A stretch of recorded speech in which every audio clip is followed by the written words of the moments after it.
दोस्तों, अस्सलाम वालेकुम, नमस्कार। उम्मीद है आप लोग सब खैरियत से होंगे। आपके सामने एक और वीडियो लेकर के आया हूं मैं। इसमें मैं ये बताना चाहता हूं कि आखिर ईरान है क्या। मैंने थोड़ा बहुत रिसर्च की और खोजा खाजा, तो वो आपके सामने मैं पेश कर रहा हूं। देखिए, असल जो अमेरिका की लड़ाई है ईरान से, वो ये नहीं है कि फारस की खाड़ी का कंट्रोल कौन करेगा, या इशू ये नहीं है कि परमाणु बम बनाएगा या नहीं बनाएगा। ये नहीं, इशू ये नहीं।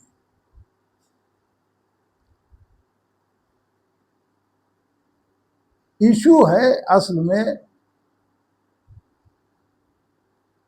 एक टर्म है, हिगेमोनी। इसको कहते हैं दादागिरी। मसला यहां पर ये है, अमेरिका इस वक्त जो है वो वर्ल्ड का पावर है। उसके पास सब मानते हैं कि अमेरिका नंबर 1 है, पावरफुल है। तो वो ये चाहता है, देखिए, जो पावर में आदमी होता है वो ये चाहता है कि जितने कमजोर लोग हैं वो मेरी बात माने। जैसे एग्जाम्पल के लिए आपको बताएं कि गांव में अगर जो है वो प्रधान जी हैं, तो वो प्रधान जी चाहेंगे कि बाकी गांव के लोग जो हैं उनकी बात माने। क्यों? क्योंकि वो प्रधान है। अच्छा, अगर कोई उनकी बात नहीं मानेगा तो क्या करेंगे? किसी ने प्रधान जी की बात नहीं मानी तो प्रधान जी क्या करेंगे? प्रधान जी फिर अपने लठैतों से उसको पिटवाएंगे कि अच्छा, हम प्रधान हैं, हमारी बात नहीं मान रहा। ये इसी तरह से ये जो ईरान का और अमेरिका का ये जो खेल है, ये यही है बिल्कुल से, कि ईरान मान नहीं रहा है। अमेरिका कह रहा है देखो मान लो, ईरान कह रहा है नहीं मानेंगे। अब नहीं मानोगे तो हम ये कर देंगे, हम वो कर देंगे, वो धमकी। ईरान कह रहा है देते रहो धमकी। अच्छा, अब समझिए, इसको समझिए। सन 1991 में ईरान में एक साहब हुए जिनका नाम था मोहम्मद मुसादे। वो वकील थे। बाद में वो ईरान के प्राइम मिनिस्टर भी बने। और वो जब वो प्राइम मिनिस्टर बने तो उस वक्त ब्रिटिश लोग जो थे वो ईरान आए, और ईरान में उन्होंने एक इंग्लो पर्शियन कंपनी बनाई और वहां से तेल निकालना शुरू किया। इन लोगों को पता ही नहीं था तेल क्या चीज है। ये ब्रिटिश कंपनी, इनको पता नहीं था तेल क्या चीज है। उस वक्त तेल का इतना ज्यादा नॉलेज नहीं था लोगों को। बहरहाल, ब्रिटिश कंपनी ने वहां आकर के तेल निकालना शुरू किया, और तेल निकाल करके ब्रिटिश कंपनी ने बेचना शुरू किया, और इनको 1% दिया और बाकी अपने पास रखा।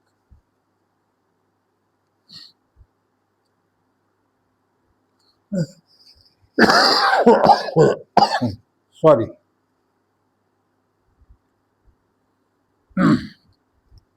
अब जब ये देखा इन्होंने कि ये तो तेल बेच रहे हैं और तेल बेच करके ये सारा पैसा ये कंपनी खुद ही रख रही है,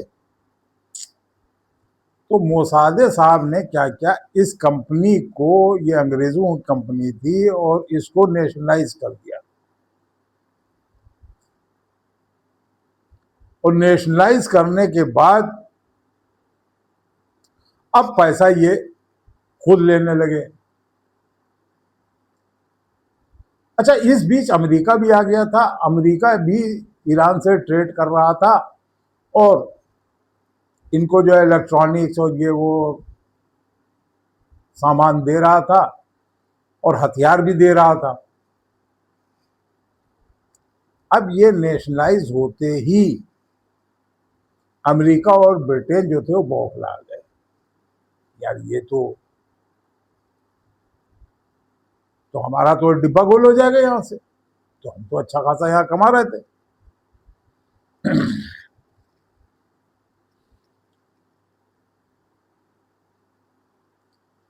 तो इसमें क्या हुआ, 1993 में ऑपरेशन एजेक्ट शुरू हुआ ईरान के अंदर। वो ये था कि लोगों को खड़ा किया गया और कहा गया कि ये जो हैं आपके प्रधानमंत्री, ये आप लोगों की देखभाल नहीं कर रहे हैं और ये आप लोगों का ख्याल नहीं रख रहे हैं और ये आप लोगों के साथ जो है नाइंसाफी कर रहे हैं। और वहाँ एक खड़ा किया गया लोगों को और इनको हटा दिया। मोसादे को अपोजिशन खड़ा हो गया और उसने मोसादे को हटा दिया। अब मोसादे को जब हटाया तो वहां पर अमेरिका ने अपना आदमी, जो राजा थे वहां के, उनके वंशज जो थे रजा पहलवी, उनको बैठा दिया और उनको अपना पपेट बना लिया। रजा पहलवी जो थे वो अमेरिका के पपेट बन गए और उनकी सोच भी वेस्टर्न थी और वो वैसे ही अपने रहने सहने लगे।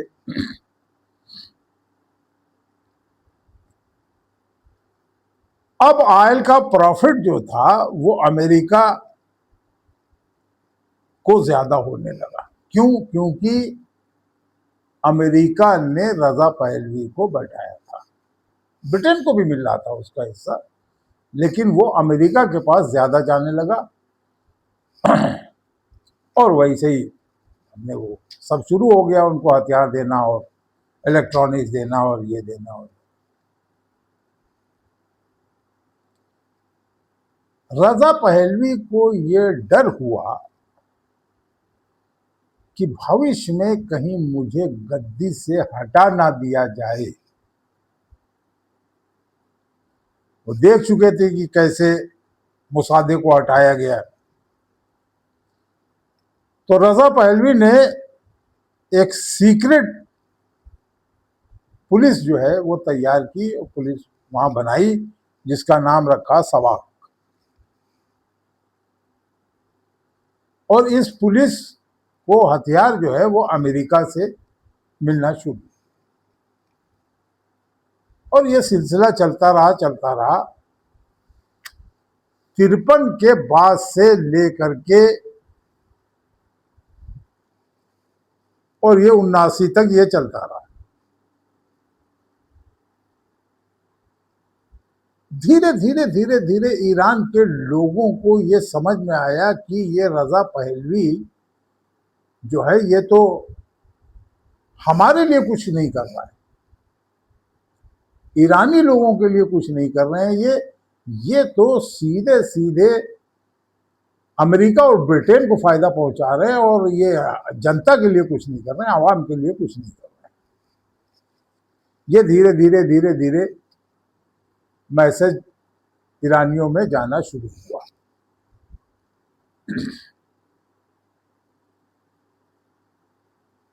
जब ये मैसेज पूरा अंदर तक पहुंच गया तो 79 में ईरान में फिर रेवोल्यूशन हुआ, जिसको इस्लामिक रेवोल्यूशन कहते हैं। और वहां पर आयतुल्लाह रूहुल्लाह खुमैनी जो थे वो आए और उन्होंने कहा कि देखो ऐसा है कि वेस्टर्न कल्चर खत्म।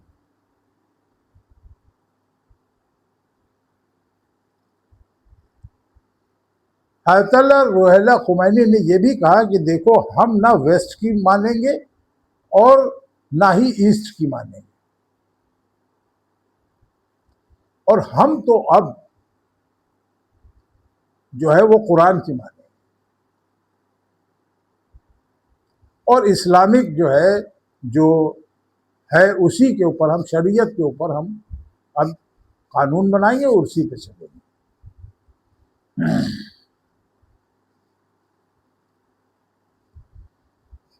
अब ये सब जब हुआ, अच्छा देखिए आयतुल्लाह रूहुल्लाह खुमैनी को लाए कौन, ये भी समझ लीजिए। उस वक्त वहां पर लेफ्ट भी थी, लेफ्टिस्ट भी थे और लेफ्टिस्ट मजबूत थे, लेकिन अमेरिका ने कहा कि हम इनसे तो हम निपट लेंगे, लेकिन लेफ्टिस्ट से निपटना मुश्किल होगा। इसलिए अमेरिका ने हरी झंडी दे दी कि हाँ ठीक है चलिए आइए चलाइए। और ये अमेरिका सोच रहा था कि धीरे धीरे धीरे धीरे हम यहाँ पर जोड़ तोड़ करके और इनको हटा करके और हम अपना कोई ना कोई अपना आदमी यहाँ बैठा दें, जैसा कि करते आ रहे। इस बीच में ईरान ने कहा तेल पेट्रोल डॉलर में हम नहीं बेचेंगे। आई ये क्या हुआ, अमेरिका हिल गया। फिर पेट्रोल डॉलर में हमारा तो जो है वो डॉलर खत्म हो रहा। ईरान ने कहा नहीं, हम अपनी करेंसी में हम तेल बेचेंगे।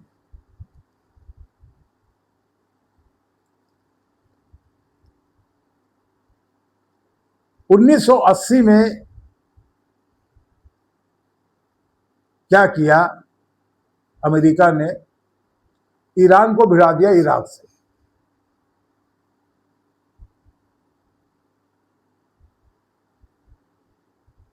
और इराक से भिड़ा करके शिया सुन्नी करके और ईरान को हथियार दिए।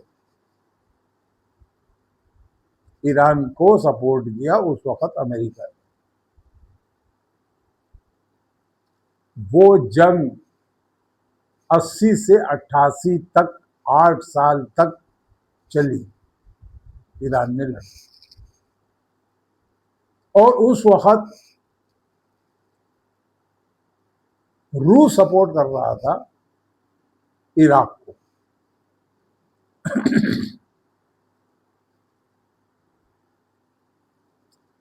जब ये जंग चल रही थी, इसी बीच में यूनाइटेड नेशन और यूके दोनों ने ईरान को भी हथियार बेचे और इराक को भी हथियार बेचे। उनका काम है लड़ाओ हथियार बेचो।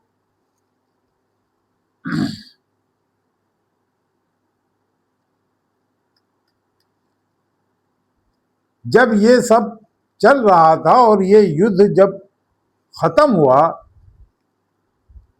सन 88 में,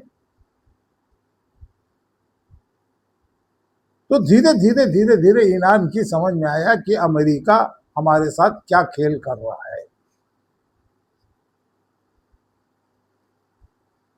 ये तो हमको जो है धीरे धीरे धीरे हमको बर्बाद कर रहा है।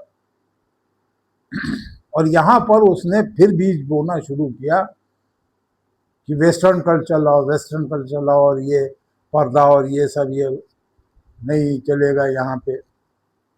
वो फिर रशा शिफ्ट हुआ रूस की तरफ। अब उसके बाद आया साहब, देखिए ये जो है ये खेल तेल का है, समझ लिया। उसके बाद अमेरिका ने कहा कि सारा संसाधन तो यही है, Iraq, Iran, Saudi, Bahrain, Dubai, Kuwait, Qatar, Bahrain, Jordan, सारा सब कुछ यहाँ है। तो यहाँ पे कब्जा करो। तो ईरान ने यहाँ पर बेसेस बनाना शुरू किए अपने।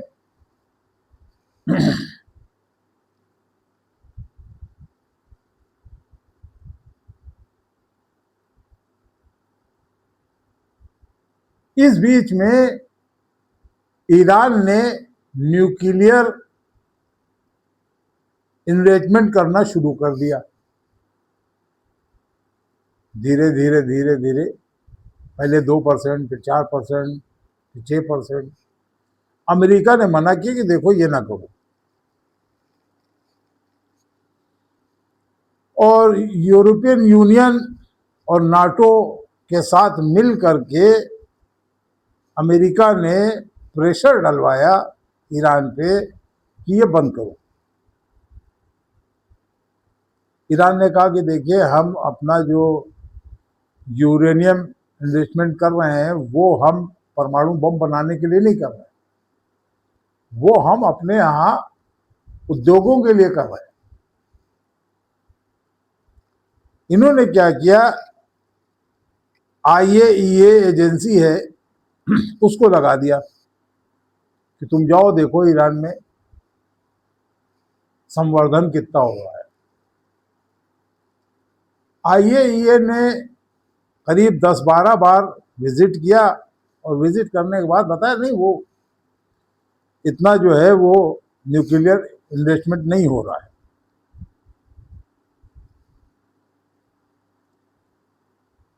ये सब चलता रहा। इस बीच में 2015 में ट्रम्प साहब आ गए और ट्रम्प साहब ने आते ही ईरान के ऊपर सैंक्शन लगा दिए कि तुम ये नहीं बेच सकते, तुम वो नहीं बेच सकते, तुम इनको नहीं बेच सकते, तुम उनको नहीं बेच सकते, और जो हम कहें वो करो। वही बात जो मैंने आपको बताई थी, हिगेमनी, दादागिरी। अब दादागिरी पे आ गए। इसमें होता यह है कि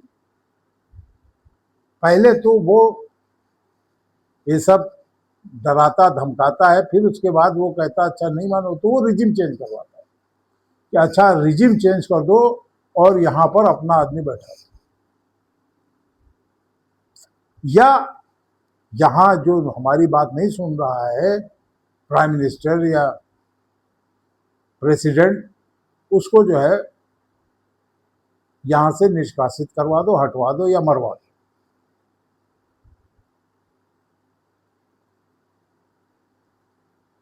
उसी चक्कर में जब ट्रम्प साहब आए दोबारा 15 के बाद, तो उन्होंने मरवाना शुरू कर दिया ईरान। जो ईरान के जो बड़े साइंटिस्ट थे, राजनीतिकार थे, रणनीतिकार थे, उनको धीरे धीरे धीरे धीरे मरवाना शुरू। ट्रम्प साहब ये बात भूल गए कि ईरान डरने वाला नहीं है। इसकी संस्कृति जो है वो 1500 साल पुरानी है।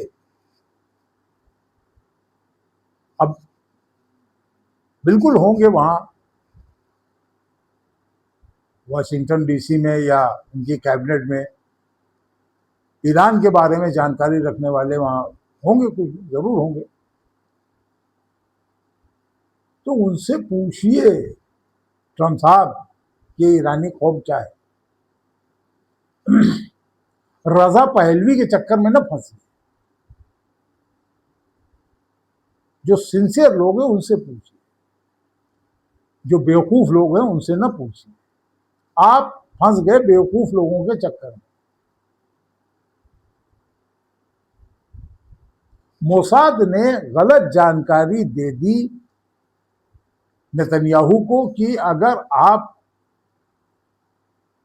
इनकी लीडरशिप खत्म कर देंगे और इनके जो अयतुल्लाह खुमैनी है इनको अगर आप मार देंगे तो आप वहाँ आसानी से कब्जा कर लेंगे और एक नया आदमी आप वहाँ बैठा दिए और आप जेल के ऊपर कब्जा हो जाएगा और वहाँ रिजिम चेंज हो जाएगी, अपना आपका आदमी बैठ जाएगा। और मैंने इसकी पूरी प्लानिंग कर ली। ये पूरा रोड मैप ले करके नेतन्याहू साहब ट्रम्प साहब के पास चले गए और वही बात उन्होंने जा करके वहाँ सीक्रेट रूम में जा करके ट्रम्प साहब को समझाई कि देखिए ऐसा ऐसा ऐसा है। उधर ट्रम्प साहब वेनेजुएला में उसके राष्ट्रपति उसकी पत्नी को वहां से उठवा चुके थे, तो चौड़े थे, जो सबको मालूम है। तो वो एक जो होता है ना दादागिरी वाला, जो एक वो होता है, जो दादा होता है उसके अंदर एक मैं आ जाती, मैं एक अहंकार आ जाता है कि मैं जो कर रहा हूं वो सही, मैं जो करूंगा वो सही, मैंने जो कहा वो सही। वो सुनता नहीं किसी। अब ये नेतन्याहू साहब ने समझाया, ट्रम्प साहब आ गए समझ में, उनकी समझ में आ गया कि वो साहब स्ट्राइक हुई, इन्होंने जो है एसेसिनेशन कर दिया रहबर आयतुल्लाह अली खामनेई का। अब और भी वहां लोग मारे गए, उनकी लीडरशिप में और भी लोग मरे। फौरन जो है लीडरशिप बदली और उनके लड़के आ गए, मुस्तफा खुमैनी, उन्होंने संभाल लिया। इस बीच में जो वहां पर अनरेस्ट था ईरान में, वो अनरेस्ट खत्म हो गया और सारा ईरान एक हो गया। सारा ईरान जब एक हो गया, अब तो इनके लेने के देने पड़ गए। यार ये क्या हो गया, तो हम आए थे यहाँ सब कुछ पलटने और यहाँ पर ये तो सब एक हो गए, अब क्या करें। अब शुरू हुआ फिर वही सिलसिला, डराना धमकाना, ये कर देंगे वो कर देंगे, फोड़ देंगे तोड़ देंगे, तुम्हारी सभ्यता मिटा देंगे। तो सभ्यता अब एक बात हिरोशिमा नागासाकी में कर चुके हैं, दोबारा अब मत कीजिएगा वरना आपकी सभ्यता मिट जाएगी। ट्रम्प साहब, अगर आपके पास न्यूक्लियर बम है तो दूसरे मुल्कों के पास भी न्यूक्लियर पावर है दूसरे। इसलिए ईरान को समझने की कोशिश कीजिए, ईरान को समझिए। ईरान जंगजू है और ईरानी देशभक्त है, वो अपने देश के लिए अपनी जान दे देगा और वो मरने के लिए तैयार है। उनके अंदर शहादत का दर्जा है, जज्बा है, शहादत, हम शहादत देंगे, हम अपने मुल्क के लिए शहीद होंगे, हम अपने लीडरों के लिए शहीद होंगे। तो शहादत का जहां जज्बा है, जान देने का जज्बा, उसे कहां आप लड़ पाएंगे, नहीं लड़ पाएंगे। ये मैं आपसे गुजारिश कर रहा हूं, इसको छोड़ दीजिए जिद को और मुंह से अपने जहाजों को लेकर चले आइए और जंग को बंद कर दीजिए। आज की वीडियो में दोस्तों इतना ही। आपको हमारा वीडियो कैसा लगा, आप हमारे चैनल को लाइक करें और सब्सक्राइब करें और अपना अपना ख्याल रखें। मुझको इजाज़त दें। अल्लाह हाफिज़, नमस्कार।